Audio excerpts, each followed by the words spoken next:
we are generally used for the development of any method. Okay, so let me share my screen first.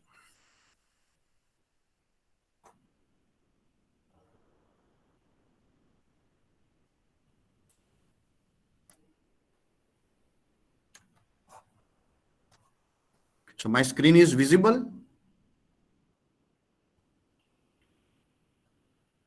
Yes, sir. Screen is visible, sir. Okay, sir. Okay, thank you, sir. So today I am going to deliver my talk on basics of HPLC method development, right?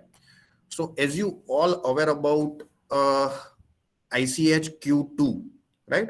This is for the analytical method validation, right? So before going to validate any method, we all know that we have to develop a method, right? And for the development purpose, there is no any clear-cut guidance document is available with respect to the ICH, you can say, or you can say the USFDA or any other regulatory agency, right? So nowadays, ICH have done so many meetings to develop some guidance document with respect to the method development as well, right?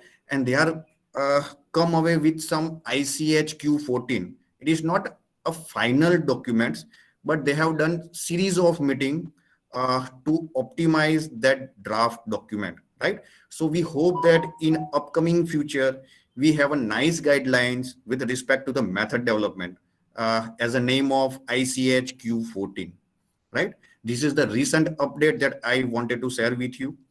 So in this presentation, I covered method development strategy, right? How we are going to develop any method, right? Then after selection of mobile phase and pH, selection of detector, selection of separation mode, right? Separation mode is nothing but reverse phase HPLC and normal phase HPLC. Okay. Selection of column and then optimization of all these parameters. Okay. So these are the parameters we are generally play to develop and method. What and strategy. So first of all, we just define the method goals. What is method goals? Method goal is nothing but for which purpose our method, right? So there are certain method like development of method for the S, development of methods for the RS means related substance. We can say that impurities, right? Development of method for the estimation of dissolution as well, right? So these are the goals, right? So you have to decide the goals first for which I wanted to develop a method, right? Informed dissertations, generally students are focusing on to develop a method for the estimation of assay. Okay, if you see any monograph, right? So if you see the monograph on IP, if you see the monograph on USP, right, EP and all, so there are certain methods for the determination of assay, determination of related substance, determination of dissolutions. Apart from that, they have given us a certain test for the identification of that particular API, right? So we are just defining first goals, right? In assay, we are generally what amount of API present in our formulations, means whether it is in tablet, whether it is in semi-solid, whether it is in injectable, right? Then RS method. So in related substance method means or impurity method, we are trying to estimate what amount of impurity is going to be present in that particular formulation, right? So our goal is change. And for dissolution method, we are going to focus on how amount of drug is going to be released from this formulation, how we are going to estimate that release while using the HPLC. Okay, so these are three goals. According to that, we are generally defining our strategy, and after that, we are done validations. Okay, then after nature of the sample. Of course, as we all know that method development, whatever the parameter we have choose for the development, it is majorly depend on the nature of the sample, right? Whether my sample is polar in nature, whether my sample is non-polar in nature, whether it is in acidic, whether it is in basic, right? What is the pK of my sample? According to that, we are deciding the mobile phase pH, column, and all, right? Then after selection of detector, it is generally depend upon the nature of our sample. If our sample having a chromophoric group, then we have usually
Wait, all dear student.